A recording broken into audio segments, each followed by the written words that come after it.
Before we start, a few housekeeping rules. Kindly keep yourself on mute during the presentation. You can drop in your questions in the chat box below, and you can raise your hand. There's a button for that as well during our Q&A session. So before we can start, it is actually like we would like to discuss about, as I said, NAPS for the technology sector.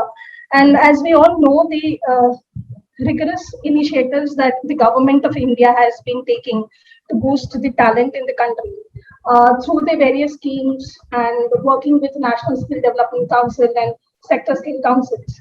Now the focus is shifting towards providing job opportunities to these skilled talent pool and bridging the skill gap that is there in India, which has been intensified due to the COVID pandemic.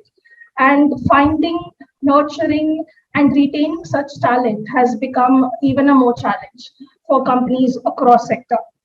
So to delve deep into how technology sector per se, telecom or IT, is suffering from lack of talent pool, we have with us our esteemed guest, Mr. Gaurav Sharma, GM TSSC, who has an illustrious career in telecom sector and has worked with companies like Motorola, BlackBerry, HTC, to name a few.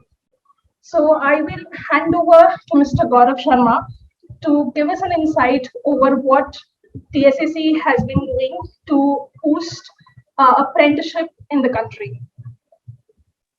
Over to you, sir. Right. Thank you, Shivangi, and good afternoon, everyone. It's a pleasure to be here. First of all, I hope that you all are safe and healthy, keeping in mind the current times which are going on.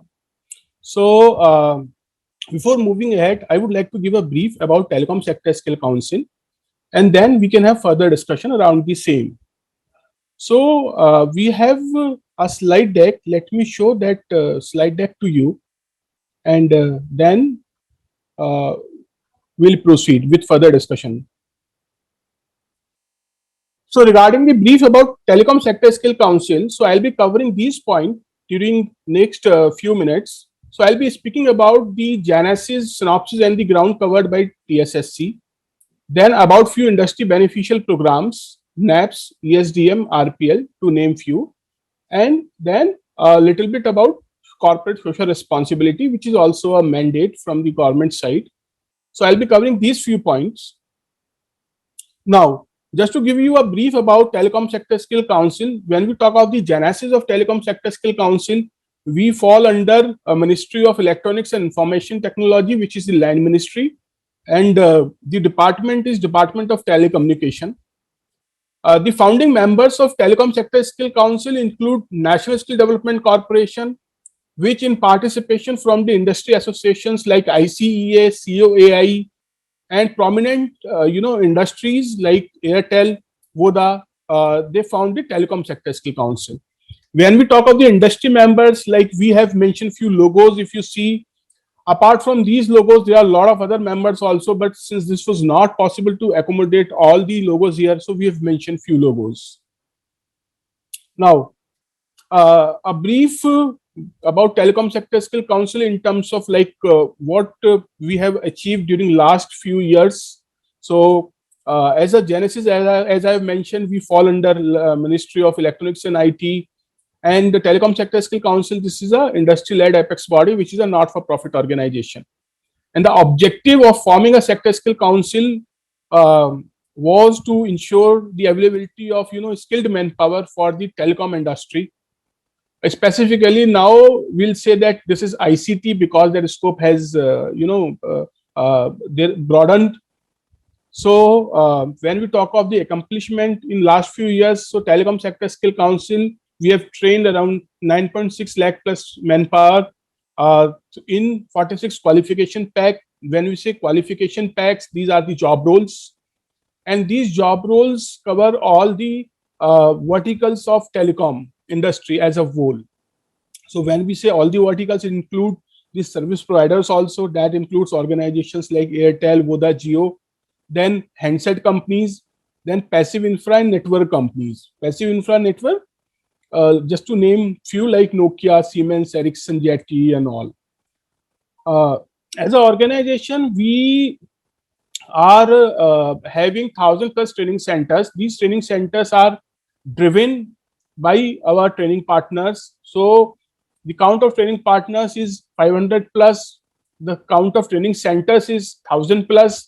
And when you talk of the presence of Telecom Sector Skill Council, so we are present in almost all the corners of the country, starting from the tip to the bottom. So we have got our presence through our training partners, through their training centers. Then one important aspect of skilling or any training is to ensure the assessment of the candidate, just to see that yes, who all fall under what learning levels. So for the assessment, we have got assessment partners. Currently, we are having around 26+ assessment partners, and there are 40+ industry partners. When we say industry partner, these are the key prominent partners who are associated on the board also. Apart from this, if we talk of the participant from the industry, the count is close to 800. So around 800 industries are participating in various programs by Telecom Sector Skill Council. Now, regarding schemes which are of great benefit to the industries, which is the context for today's discussion also. So one such scheme is NAPS, and this is a very, very important scheme. When we say NAPS, NAPS stands for National Apprenticeship Promotion Scheme. This is the scheme by the government to promote apprenticeship in the industries. Now there is a mandate also by the government that any industry deploying 29 or more workforce, they have to keep minimum 2.5% of the workforce under NAPS. So first point, this is a mandate by the government to keep minimum 2.5% of the workforce under NAPS. There is a maximum capping also, which is 15%. So industries can keep anywhere between 2.5 to 15% under this scheme. Now, there are a lot of benefits also associated with this scheme. To promote this scheme and to ensure benefit for the organizations also, benefit for the candidates also, government is providing lot of benefits, incentive to industry. One such benefit is reimbursement of the stipend cost up to 25% or 1,500 per candidate, which is minimum. So on an average, the organization will be given 1,500 rupees per candidate per month by the government for the apprentice which they keep under their organization under this program. Then companies, they are exempted from contribution to EPF and ESI also, and the companies, they have to follow the stipend guideline under NAPS. They don't have to follow the state minimum wages. For employees also, there are a lot of benefits. Like first, one such benefit is certificate and recognition by the employer. Then they get an environment where they can work practically also. They do the on-job training also. They can learn also, and they can contribute in the growth of the organization also while they are learning. So this is about NAPS. Dhruv will be speaking about in detail from the execution and operation perspective. So I'll be moving to next slide. Now this slide is related with the training and certification of new manpower. So as an industry, if there's a requirement of workforce, the industry can get back to us. They can give their requirement in form of a letter of intent in the job roles which are already approved. And what we do, we'll try to get the budget approved for these training from the PMUs and get the candidate mobilized and trained through our training partner. And once these are trained, they can be connected with the industry for final placement. So what industry is getting? Basis their requirement, industry, they are getting support in terms of training of manpower. They are getting benefits of mobilization through training partner. And instead of hiring a rough manpower which is not properly trained, and industry has to spend a lot of time in their training, in their grooming, the industry will be getting the trained manpower, and the fund or the budget will be supported by the government. Moving on to next slide, which is also beneficial scheme for employees also, and for other entrepreneur blue collar workers also. This is recognition of prior learning, which is related with the upskilling or reskilling of the existing workforce. So in this case, the organization or the candidate, what they can do, like they can take the assessment, they can be reskilled, they can take the assessment, and they'll be basis the successful completion of the assessment, they will be certified under RPL program. So there are 5 types of RPL program. There are 2 RPL program, RPL 2 and RPL 4, which are primarily targeted towards giving benefits of the employees who are placed in various industries. RPL 4 is best in class employer. The organization which fulfill a certain kind of criteria falls under this thing. So benefit for the candidate, that they get a certificate from the government, they get ₹500 after successful completion of this program post assessment, and they get 2 lakh coverage also through Kaushal Bima Yojana, which is valid for a period of 3 years. Moving on to next piece, which is also very, very important, that is regarding CSR disposition through Telecom Sector Skill Council. So Telecom Sector Skill Council is the competitive organization to dispose of CSR for the organizations which are either fall under the mandate or which willingly want to participate in corporate social responsibility. So Telecom Sector Skill Council is the SSC, which is having 12A and 80G certificate, which is a mandatory compliance for any agency to be eligible to dispose of the fund for the organizations. So CSR is also a area where we can be of great assistance to the organizations. Now, there are a lot of other activities also which as a Sector Skill Council we do, but since the focus is toward industry specific few schemes, so we have tried to cover these few schemes through in this slide deck. For rest of the details, you can go to our site also. So that is all from my side. Thank you very much. Over to you, Dhruv. Thank you, sir. Thank you, Goop, sir, for such an insightful presentation. It is great to know that the number of manpower that is trained by TSSC is more than around 9.6 lakh, and something around 5 lakh people are certified and ready for jobs. So that is a great milestone achieved by TSSC. And now I would like to call upon Mr. Dhruv Mittal, Head of EduVantage, who is in this industry of handling NAPS and apprenticeship program for over a decade now. So over to you, sir, and hopefully we'll have some insightful discussion after your presentation. Thank you, Shivangi. Thank you. And thank you, Gaurav, sir. I'm sure TSSC has been a nodal body for skilling in the telecom sector. And you have been playing a great role in the nation building. And going forward also, we expect all of support from your side for implementation of NAPS and other schemes in the telecom sector. So with this, let me start with a brief presentation on National Apprenticeship Promotion Scheme. Allow me to share the screen.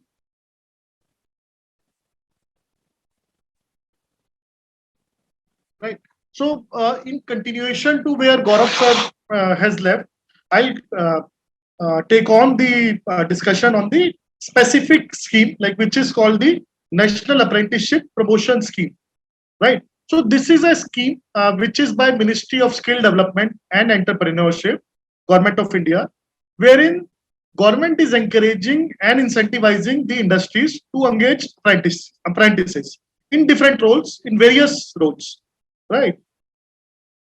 So many of us may not be aware, but this scheme, National Apprenticeship Promotion Scheme, it comes under the Apprenticeship Act of 1961. If I go back in history a bit, so this scheme comes under Apprenticeship Act of 1961, and as per this act, any company which is registered in India and which is having more than 30 employees, it is legally binding on that company to engage some candidates as apprentice. Let me repeat, and it is only irony that many of the the HR professionals are not aware of this clause. Let me underline this fact again in caps and bold, that any company which is registered in India and is having more than 30 employees, it is legally binding on that company to engage apprentices. This is as per Apprenticeship Act of 1961, right? This scheme is optional for organizations which is having between 4 to 29 employees, and companies with less than 4 employees, it is not, for them it is not allowed that they engage apprentices, right? As I was saying that this act is very old. So this act is Apprenticeship Act of 1961. So it's a 60-year-old act, right? But focus of government has shifted to apprenticeship as a way of providing employment in last 4 to 5 years, and like there has been massive focus from the government on this scheme, and this scheme is seen as a way of providing meaningful employment and making the candidates ready for the meaningful employment through this mechanism. So over the last 60 years and primarily in last 4 to 5 years, there have been many changes and many changes which have been liked by the industry.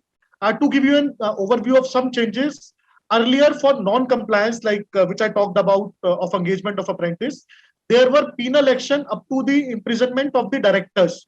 So this act was as harsh as it was allowing for the imprisonment of the directors of the companies if company are not complying with this act. Now, with the feedback of the industries, all of these tough clauses and the strict clauses have been done away with. Still, there are penal action up to the financial penalties.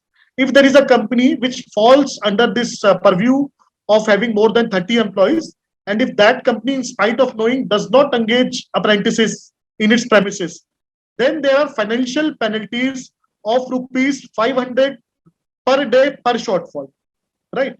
So in case you need to engage minimum 10 apprentices and you are not engaging, so minimum penalty for you would be 500 into 10, which will be 5,000 rupees per day, right? Having said that, in same breath, let me also mention that I have not seen, I have been associated with this scheme for last 3 to 4 years. I have not seen even a single penalty being slapped on the any company. Reason for that is simple, because right now government is not in mood of penalizing the employers, etc. They are more in the mode of encouraging and incentivizing the industries to engage apprentices. And in continuation of that thought process, this workshop is being held, that we are making aware industry about the different clauses of this act and this scheme, and what are the different benefits which are offered by the by this scheme to the industry, right? So that forms the essence of the scheme. Another big change which has come about in the implementation of this scheme is that it has been technology friendly, and like it becomes more pertinent and more important when we are talking about the companies working in the telecom and the technology sector, that whatever schemes that we are implementing, they must be technology friendly. And there has been a big emphasis and the focus of the government to make sure that this scheme is technology enabled. In what way it is technology enabled? There is a government portal which is called apprenticeshipindia.org portal, and all the registrations, all the documentations, processes, approvals, claims, etc., whatever we will be discussing in this webinar, everything is routed through the government portal. And in any normal scenario, industry is not expected to submit any physical piece of paper to any government office. So essentially, we can say that this is a paperless scheme, and everything is done in the electronic mode. So this is one feature which is liked by the industry. Like I am working with close to 300 clients, and so this is one aspect of the scheme which is particularly liked by the industry. So that slide was something about the compliance of this scheme. Now coming to the highlights of this scheme, National Apprenticeship Promotion Scheme. So what scheme this is talking about? So what this scheme says is, any industry like which plans to engage apprentice, they can engage apprentice for a minimum duration of 6 months to a maximum duration of 3 years, right? So this is the range. That is, you cannot engage an apprentice for less than 6 months, and you cannot engage an apprentice for more than 3 years. However, what happens for any apprentice that is engaged by the industry? Each apprentice is linked to a particular curriculum or a particular job role, and that job role defines the exact duration of the apprenticeship. For example, like if we have an apprentice that is engaged in the apprenticeship, say in a job role of say data entry operator, right? So that exact duration of the apprenticeship will be mentioned in the data entry operator job role, right?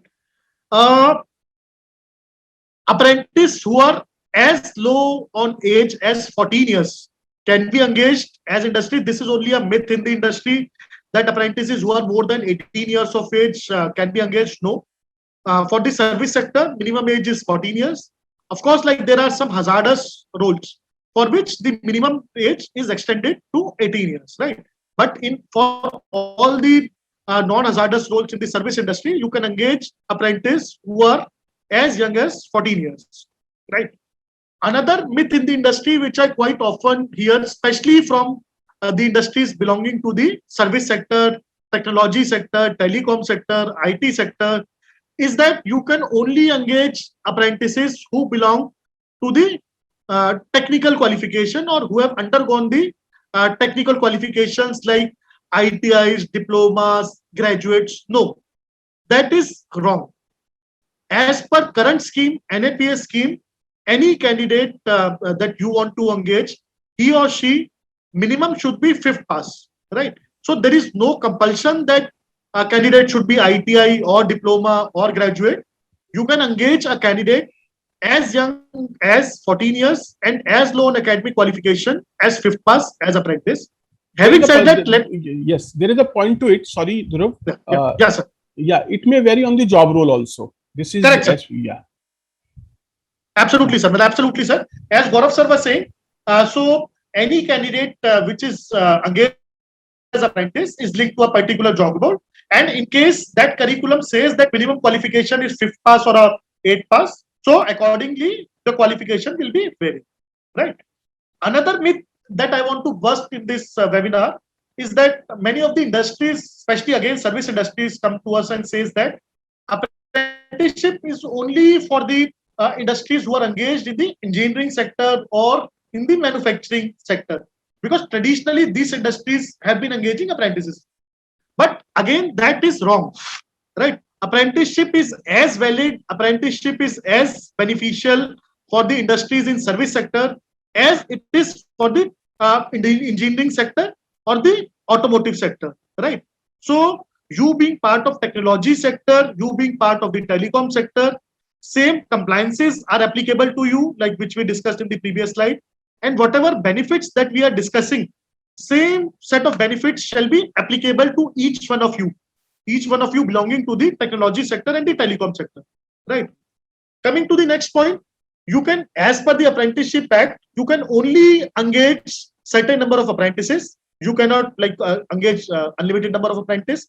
So limit of engaging apprentices is 2.5% to 15%, right? So let me explain with an example here. So if you are an industry which is engaging, say, 1,000 employees, so it is legally binding for you. Like, let me go back to the previous slide. It is, if you are a company which is more than 30 employees, and like if you are a company which is engaging, say, 1,000 employees, so it is legally binding on you to engage 2.5% of your total workforce as apprentice. That means you need to have minimum 25 candidates to be registered as apprentice. Maximum you can go up to of your total strength is 15%.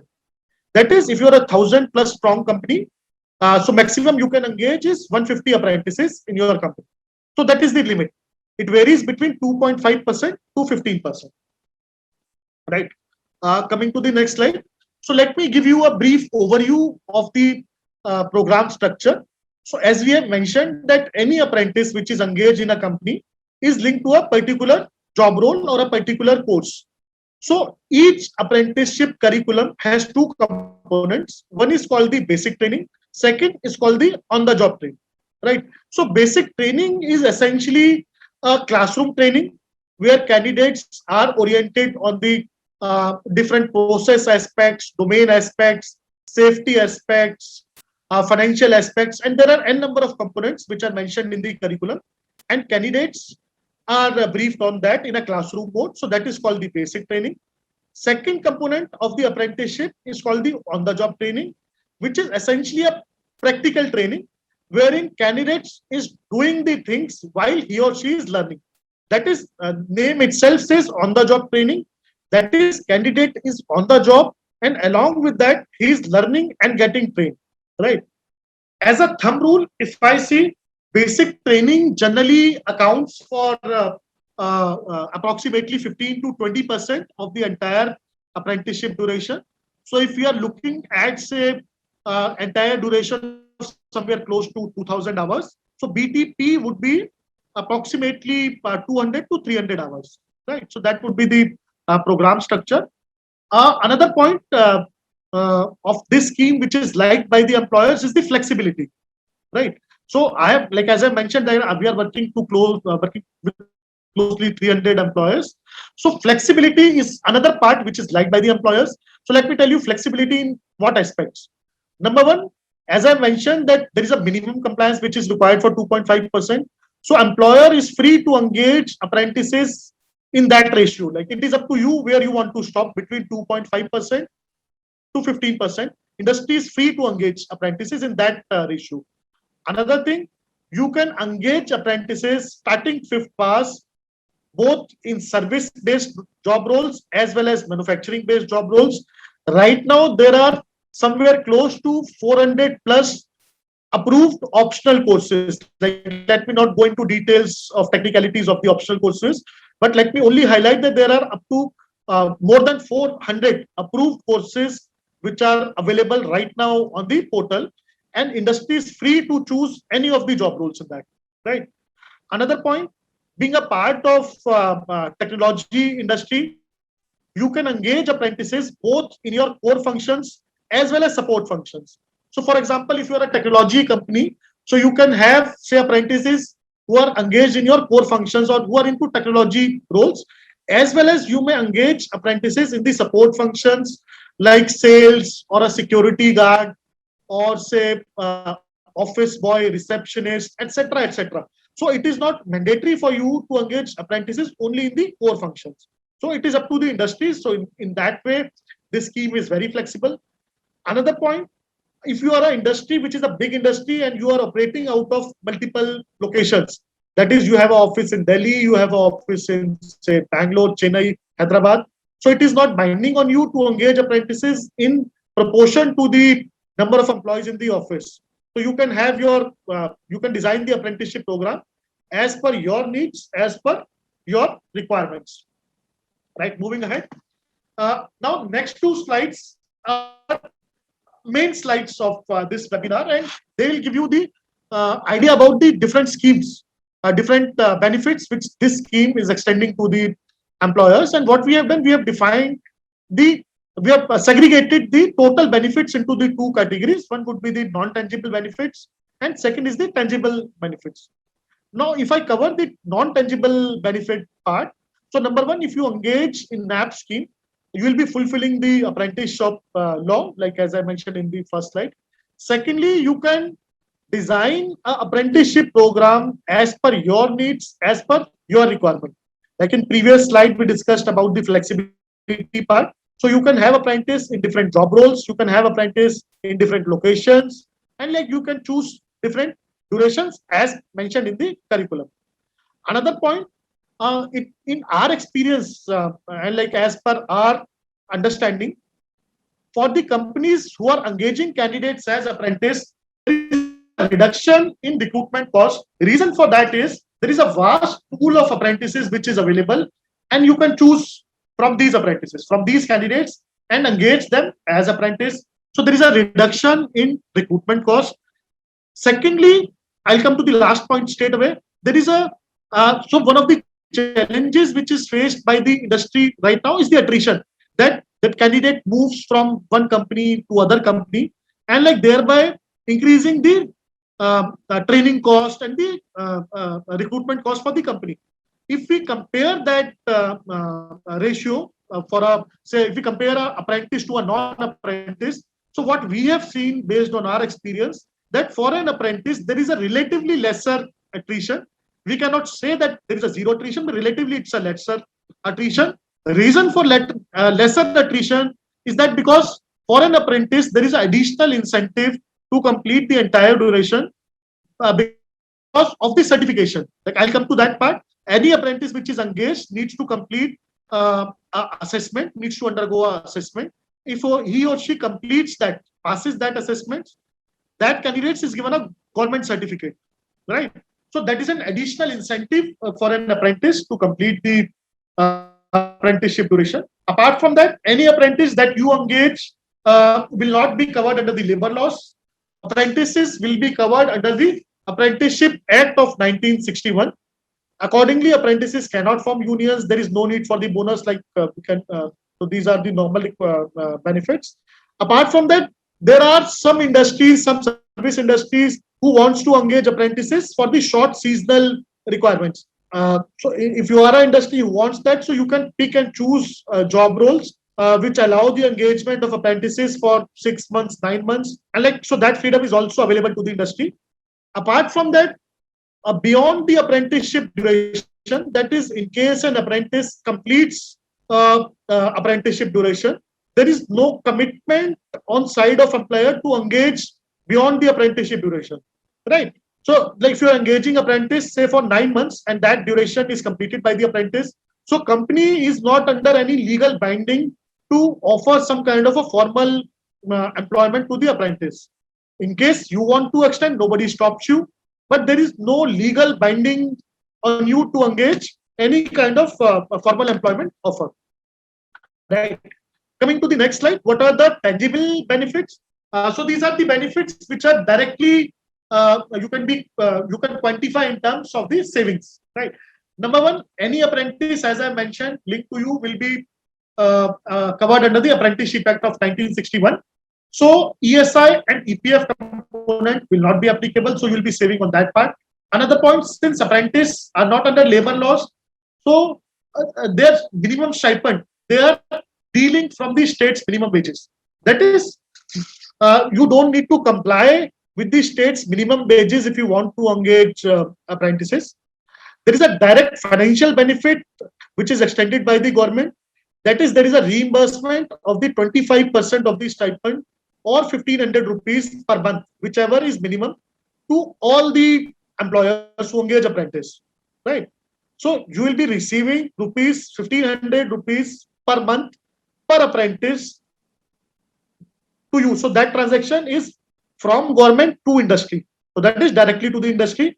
In case your industry is undertaking the BTP, that is conducting basic training, so you will be also be eligible for a training cost of up to rupees 7,500 for a 500 hours course. So essentially there is a training cost of 15 rupees per hour.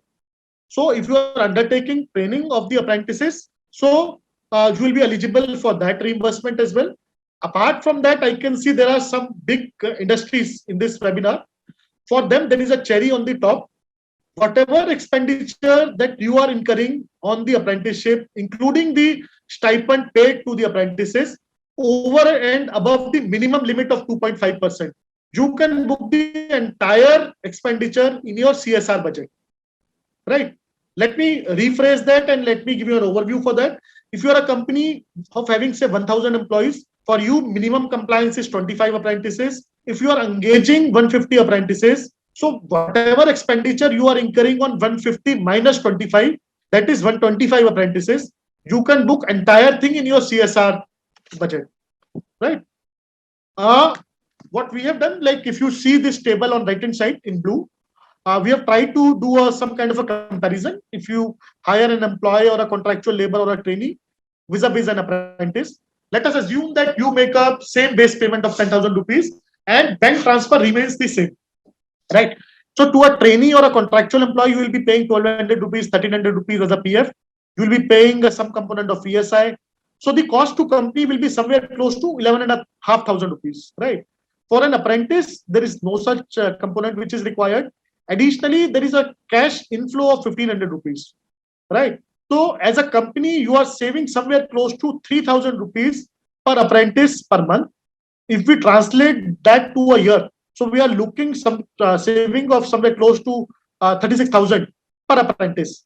And if you are a company which has the capacity to engage 100 apprentices, so you are looking at a scale of saving somewhere close to 35 to 35 lakhs per year. So that is a scale of saving that you are looking at if you are engaging the apprentices. Right? Let me move ahead. So that was something on the part of the industry. So there are a lot of benefits that apprenticeship is offering to the apprentices as well. It goes without saying that for an apprentice, it is an opportunity of earning while they are learning. As I mentioned, any apprentice needs to undergo a government assessment at the end of apprenticeship program. And if he or she passes that assessment, he or she will be provided a NSQF aligned certificate. So, and that certificate is valid nationally and internationally, and it holds a lot of worth. Apart from that, any candidate as young as 14 years or as low on academic qualification as 5th class can be engaged as apprentice.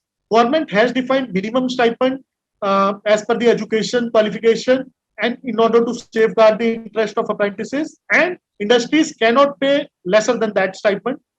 All the stipend payments needs to be done before 10th of next month. That is, you cannot delay that payment. Candidates are free to be engaged as apprentice in any part of the country, so there is no quota as such. Each and every apprentice is provided a separate login where he or she uploads all the documents like Aadhaar card, PAN card, bank account details, education qualification, etc., etc. So these are all the benefits of this scheme. Coming to us, Eduvantage, who are we and what we do? So we are appointed by Ministry, Government of India, Ministry of Skills, as TPA third party agency. So what we do, we essentially do three things. We mobilize candidates, we recruit candidates, and place them as apprentice in your company. So that is part. Secondly, there are a lot of steps which needs to be undertaken on NAPS portal. Let me give you an overview. So there is a small process for the NAPS wherein your company needs to be registered, candidate needs to be registered. There is a contract, e-contract, which is generated on the portal.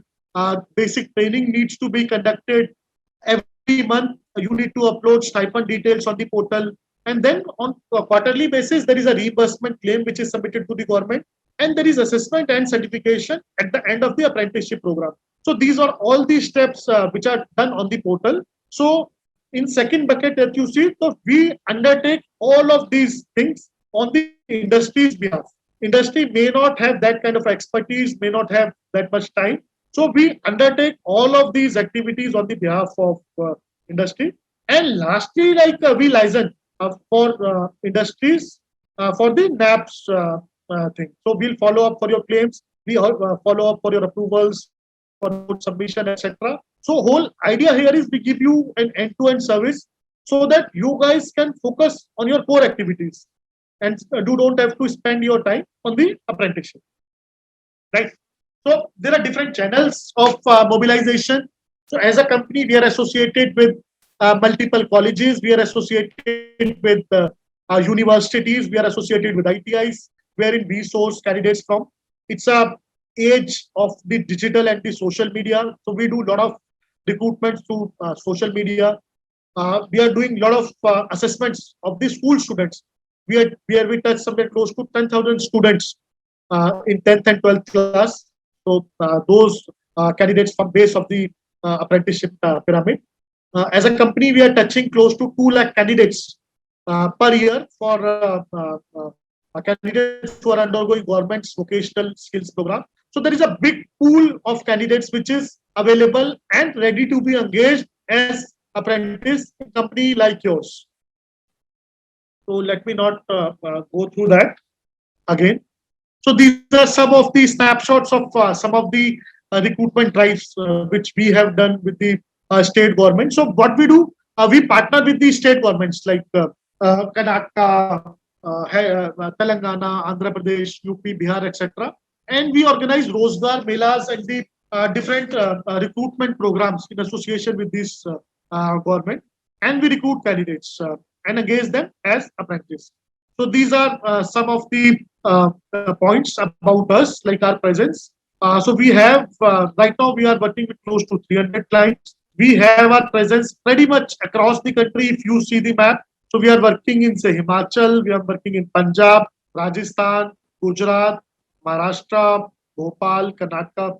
If eastern side we have our presence in Bihar, Jharkhand, West Bengal, Odisha. So we have that kind of a presence.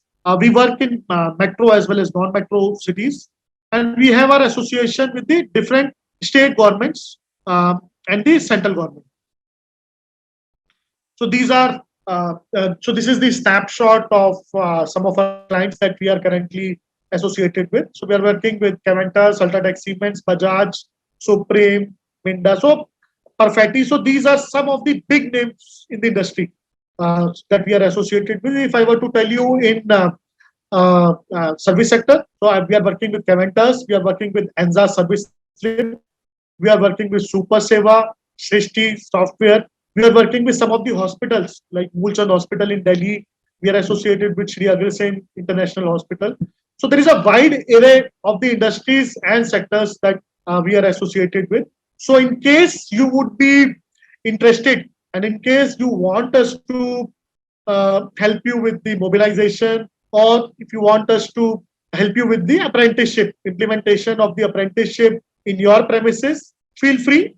So this is my coordinates. You can contact me on 9926203612, and this would be my email ID, dhruv@eduvantage.in. So feel free to connect with me in case you feel that apprenticeship will bring some value to you, which I am sure it will.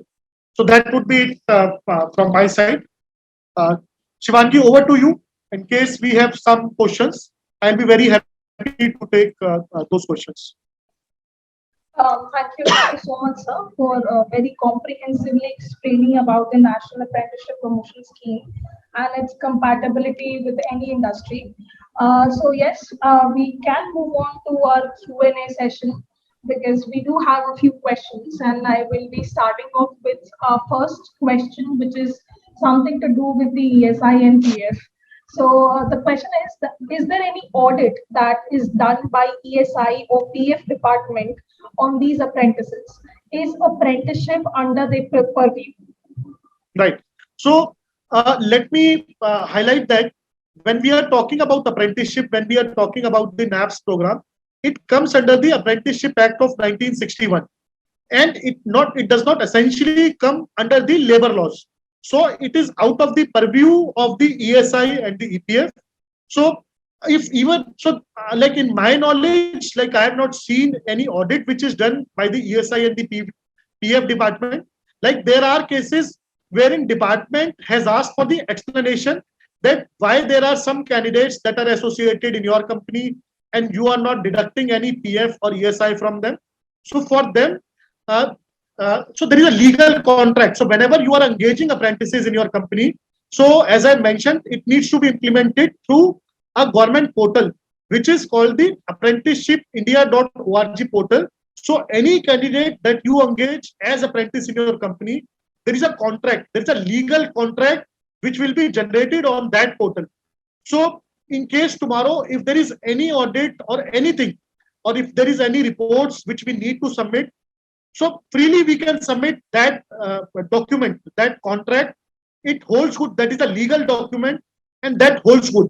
And when we say that candidate has a contract under apprenticeship scheme or under the Apprenticeship Act of 1961, that essentially conveys that apprentice cannot be a part of ESI or a PF regime.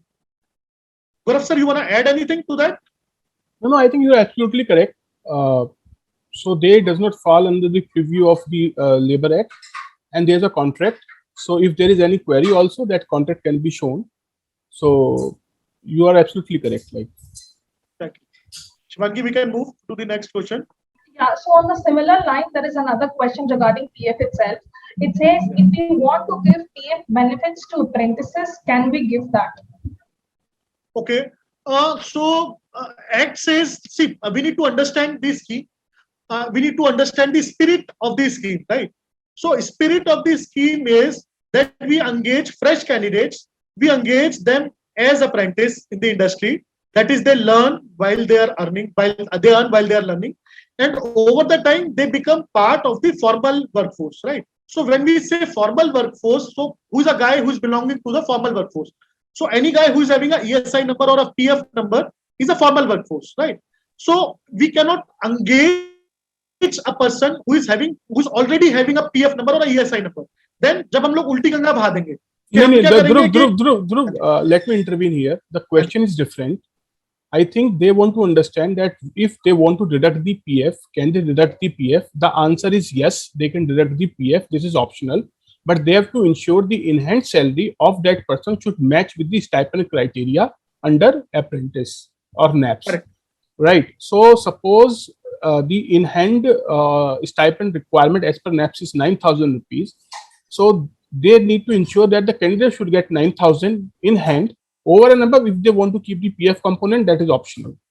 Correct. Additionally, sir, one more point, let me add that what NSDC says that PF number should be registered after the registration of apprentice in the Apprenticeship Act. So, like any candidate, like if you are generating the PF number, so PF number should be generated after we generate the contract, apprenticeship contract. So that is the one additional point. Exactly.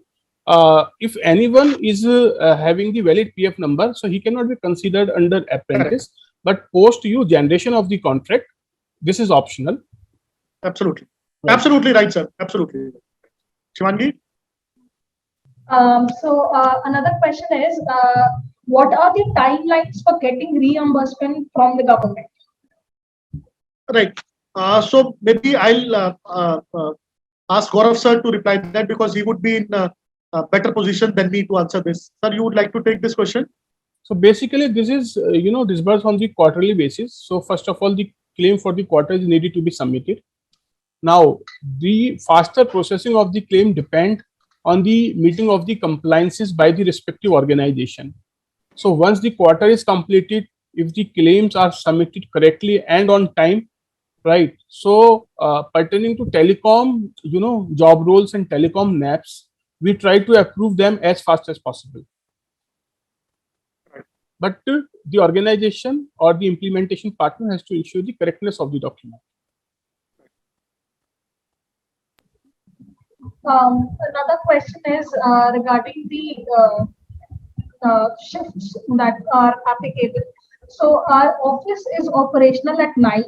Can apprentices be engaged in night shift? Right. I'm sure this is coming from maybe from a call center perspective. So as per the Act, any apprentice who is more than 18 years of age can be engaged in normal working hours of the organization. Right. So if call center is there, for which normal working hours means night shift. So if they are engaging any apprentice who is more than 18 years of age, so it is allowed to engage apprentice in night shift as well.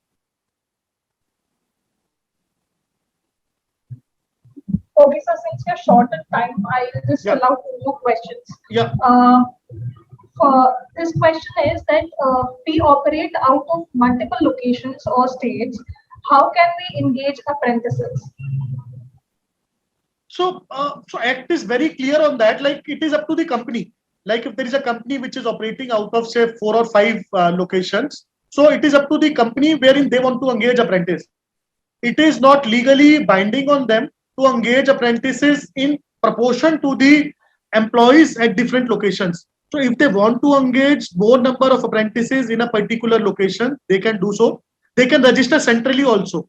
So if they are operating out of more than 4 states, they will fall under the central jurisdiction. And if they are opting for the optional trade, so they'll be coming under the purview of the Telecom Sector Scale Council. So they can very well do that. So absolutely, there is no issue on that. So this is a question for Gaurav sir, I guess. If we pay 15,000 rupees stipend, which is more than the minimum stipend, do we get more reimbursement from government? No, the limit is fixed 25% of the stipend or 1,500 rupees, whichever is higher.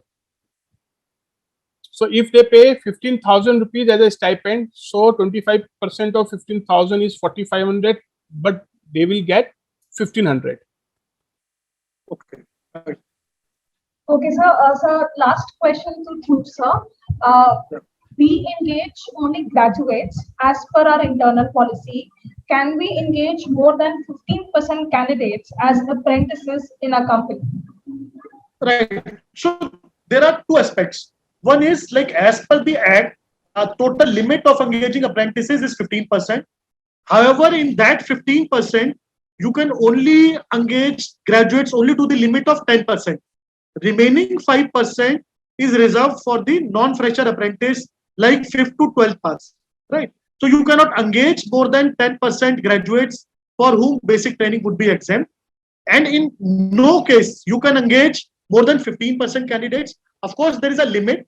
If you are working with a manpower supplier, what government says, if you are working with a manpower supplier, so you can have your own apprentice and that manpower supplier can have their apprentice and both of them are working on your office. In that case, the total percentage should not be more than 18%, right? So that is the legality.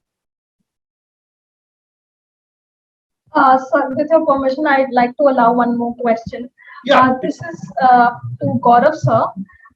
Is there any particular method by which we can know that the candidate had an ESIC or EPF account in past to avoid any compliance related issues? Please answer this. Yeah. So I it's a think request, since, sir. yeah, this is a compliance related question, so I think Dhruv would be the right person to describe this. But yes, you can find out the detail. This is very, very easy and available in the public domain.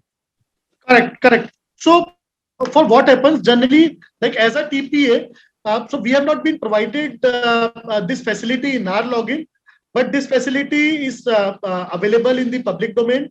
So this can be checked. However, like in few of my interactions that I had with the National Skills Development Corporation, NSDC, what they have suggested is like it is very difficult to find out whether candidate is having a prior ESI or EPF account. So generally what we do, like we check it from the candidates and we get the declaration from the candidate. So that has been our experience, and like most of the candidates, like so they're very upfront about this. So that would be it, Shivangi, from my side. So do we have any more questions? No, sir. That's all. I mean, it's the same regarding ESIC and EPF. So I guess we have covered Yep. the ambit of questions. So I'll request Gaurav sir for his, last words, his message, sum it up all to our industry members who have joined here. Right. So first of all, Shivangi, let me, congratulate and thank you for the wonderful, moderation that you have done of this discussion. And to Dhruv also, like who has explained the entire NAPS process in detail, right? And like I would like to thank all the participants also who have come and joined this session to understand more about NAPS. And let me tell the industry partners that this is a very beneficial, very good scheme by the government. Through this scheme, commercially also the organization is getting a lot of benefit. At the same time, they are giving the platform to the fresher candidate also where they can build their career. So the organizations will be meeting the mandatory requirement also, having commercial benefits also. At the same time, they are doing the benefit to the society also as a whole.